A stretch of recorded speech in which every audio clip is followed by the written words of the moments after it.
Hello everyone.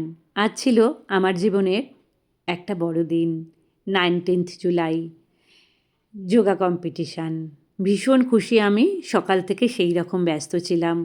১ ঘন্টা practice করে নিলাম, তারপরেই ড্রেসটা রেডি করে স্নান, পুজো, খাওয়া সব কিছু কমপ্লিট করে নিলাম। সাথে কিন্তু একটু নেল পলিশও লাগিয়ে নিলাম। তারপরে রেডি হয়ে একদম বেরিয়ে পড়লাম সব বন্ধুদের সাথে। ভীষণ মজা হচ্ছিল।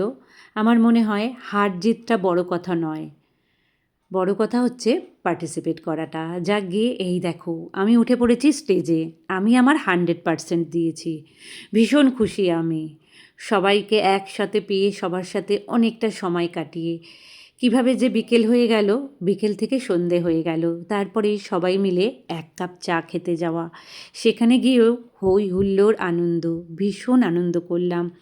আমার মনে হয় আজকের যোগা কম্পিটিশন একটা শুধু কম্পিটিশন ছিল না, এটি ছিল শরীর ও মনের মেলবন্ধনের এক অপূর্ব উৎসব। ভালো থেকো বন্ধুরা, কেমন লাগলো জানাবে। টাটা।